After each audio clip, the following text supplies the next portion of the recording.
Hi there, Aquarius. Welcome to your mid-July 2025 General Tarot Update. It's Raina here.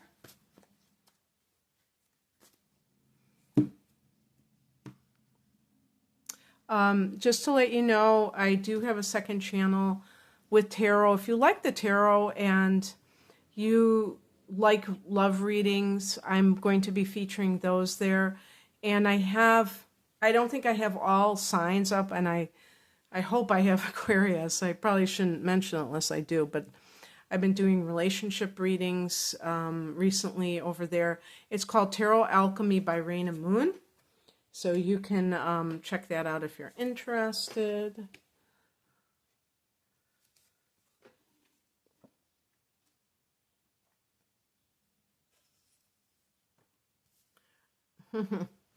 There's that hangman, but I believe that's reversed. I always get confused about that. Okay.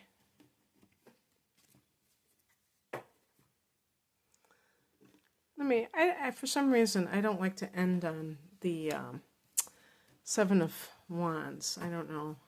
Certain cards I don't like to end on. Okay. The heart of the matter is the Hierophant. And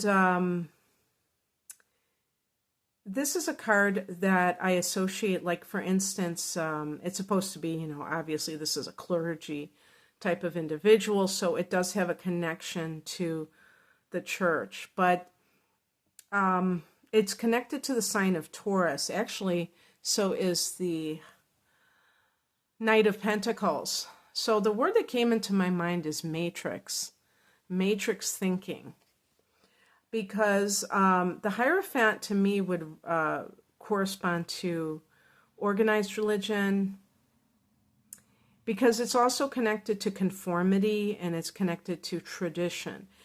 And these kinds of things are like garlic to Aquarian vampires, because you are the nonconformists of the zodiac. So that's not what you want to do. But, and it is a card of marriage too.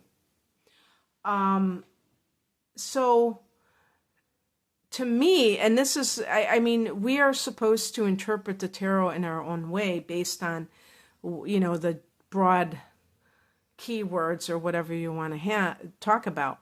So for me, when I think of any kind of like spiritual path, I think that the Hierophant can actually impede that. It can kind of block that, because, the dogma, the indoctrination that we receive, a lot of times it counters anything that is independent. When people say, yeah, I'm spiritual, I'm on a spiritual path, one of the things that they tend to be communicating to other people is that they're kind of doing it their own way. And you will hear in organized religion that they really emphasize, you have to do this correctly, you have to do, there's do's and don'ts in terms of morality. And these are, imposed from the outside, and they tend to be very black and white. So there's not a lot of room for individual circumstances and things like that. But also like the guilt and the shame and the kind of the manipulation, the emotional things. Because really, when you think about it, all of those types of feelings that are elicited when we do something that is not aligned to who we are, they cannot be top down. They cannot be like that. That's not real morality. See, I'm a preachy Sagittarian, so that's why I'm philosophizing here. So the reason I say this is that there might be some conflict that you're having with this, but also I can see like these structured environments, like a corporate environment, because in the past position we have the Knight of Pentacles, and this is like I said, this is Taurus energy, which is fixed earth. And it's like the person who is just with that great work ethic, who is just like every day, wash, rinse, repeat, doing, showing up, doing what they need to do. And this is kind of like with a corporate, maybe it's like the person who's trying to work their way up some kind of, the ladder of success, and they have to go, that's the template for that with the Hierophant, where you have to kind of adhere to these belief systems that the corporation is dictating. Now, don't get me wrong, it can be very lucrative, but it can be at the expense of your individuality. And, I was just thinking about how one time, I think I was in a cafe or something, and all these people there's like, I've seen this more than once, where they were in a circle or they were at a table and they're all chanting this one thing. And one time I was in a park and I saw them doing it, and then I realized it was some kind of a corporate thing where they, some kind of a game, but what they're trying to do is they're trying to, build the team or get the collective on one page. But it almost seemed like a humiliation ritual to me. Can you tell that I have Aquarius at my midheaven? So it could be this, and I think that there are a lot of Aquarians that might be like the Knight of Pentacles. I was listening to some other astrologer talking about, how Aquarians like change, and I would beg to differ. I think that at the end of the day, Aquarians are a fixed sign, and they tend to do things pretty in a regimented way. But they might have these periods of time where then they do something completely out in left field. Yes, I do believe that's true, but you could pretty much say that about anybody, that people get tired of the status quo and then they just kind of go off the reservation. But, anyway. The higher message is the Hangman in reverse. Okay, this is a card in one of my books, which is, if you want to learn the tarot, just what each card means, I highly recommend a book called Tarot Plain and Simple by Anthony Lewis, who I think he's a psychologist. And I have another one, I recently ordered one of his other books, which is talking about the symbolism of the tarot, and I'm getting ready to dig into that one.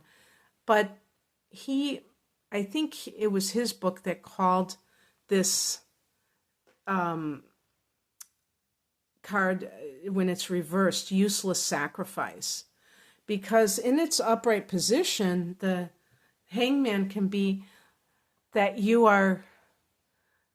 it's like that Christ consciousness. You are giving of yourself for something that you consider a higher ideal, self-sacrifice. But it's doing so in the light of, someone that is deserving. I think of these horrible floods that occurred in Texas, and I was listening to some of those survivor stories, and the people that sacrificed their own life, and sometimes they didn't save the children. The children died as well, and it's like, is that a useless sacrifice? No, I don't believe it is, because it just shows that giving spirit, at the highest level. But this is a useless sacrifice, whatever this is. And it might be that you have been instilled to be like the Knight of Pentacles. Maybe that comes from your cultural conditioning or family conditioning of like, yeah, you've got to have your nose to the grindstone or you're a bum, that kind of mentality, when in fact, that is very convenient to me. That's very convenient indoctrination, because it benefits certain people to have other people have this great work ethic, And I think a work ethic can be being an honest person, can be, not being money grubbing, like you're just doing something service to self and really wanting to help other people. I think that's to me the ultimate work ethic. But anyway, yeah, so something here is sacrificial, but for maybe the wrong reasons, for a diluted reason, which is the wrong reason. Thinking, if you're an Aquarius and you have Venus in Pisces, watch out, because even though Venus is exalted in Pisces, it can lead to that kind of mentality where you have that Christ complex, where you're sacrificing for another person. And, this is the card of marriage, like I said. So are you in a marriage that is, very kind of rote by now? This is kind of like that kind of well-worn pattern. Are you in a marriage that you feel like you're doing it because you're supposed to be married? You made a commitment, you made a vow to be married forever. Your religion says that God hates divorce or whatever. Those kinds of indoctrinations. And is this a conformity that really doesn't serve you?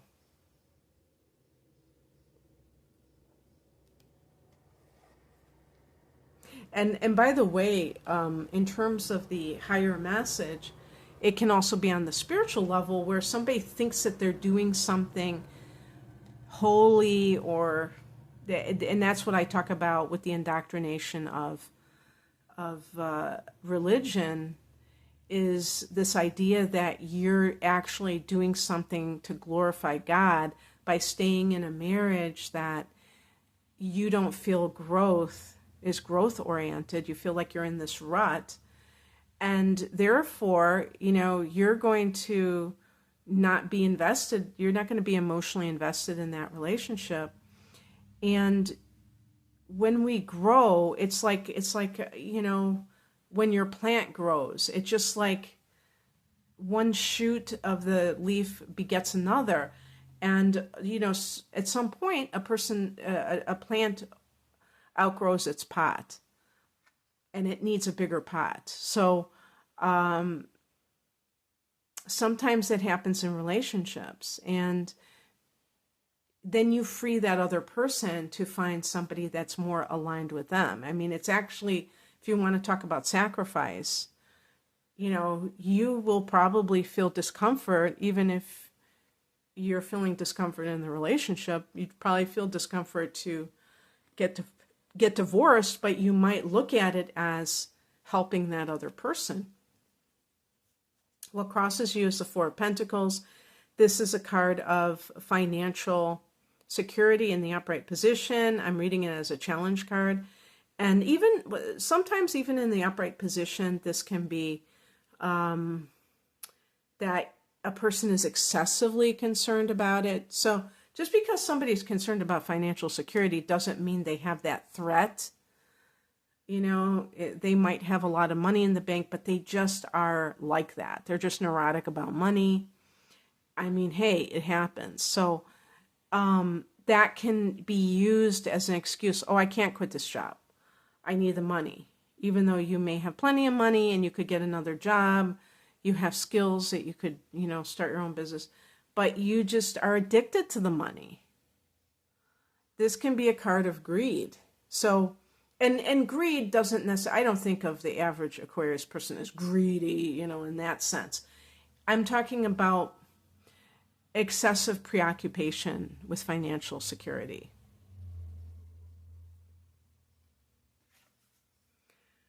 What is coming in is the Death card. This can be irrevocable change, endings, meaning that,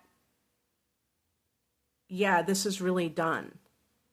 And it's so interesting that I got multiple cards that are major arcana here, because they can really emphasize the end, you know, the importance of this time period.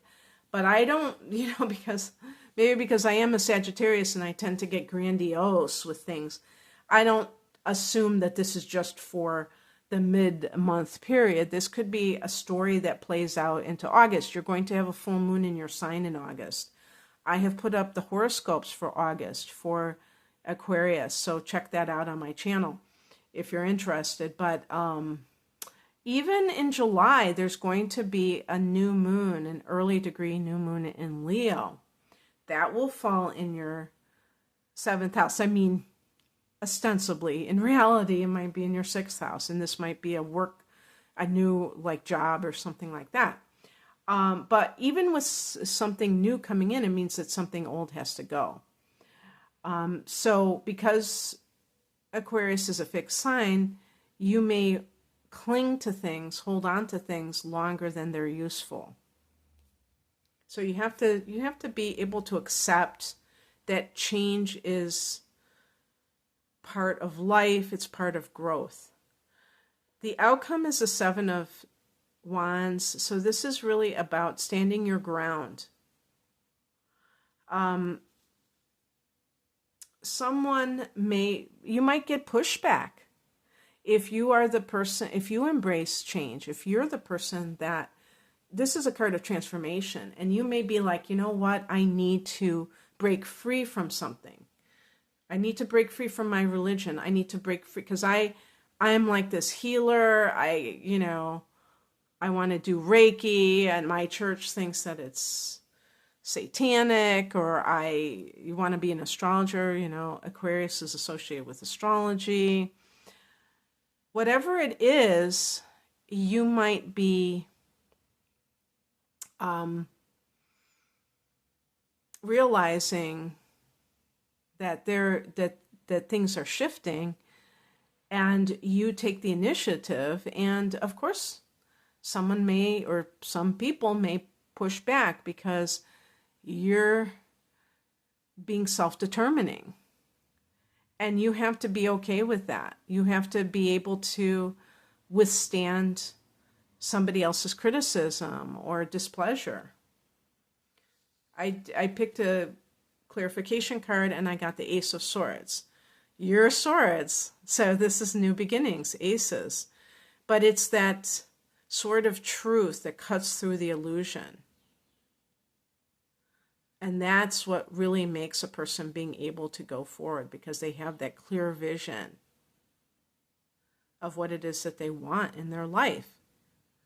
And maybe this is something that is coming to you at this time. Aquarius, you know, you have Pluto transiting your sign. That may have something to do with it. I wouldn't be surprised. Lots of transformation, that's for sure. Alrighty then, that's what I have for you. I hope that this resonated. If you would like a private reading, be it astrology, the tarot, or both, please check out my offerings at the link below. Thanks for watching. Bye.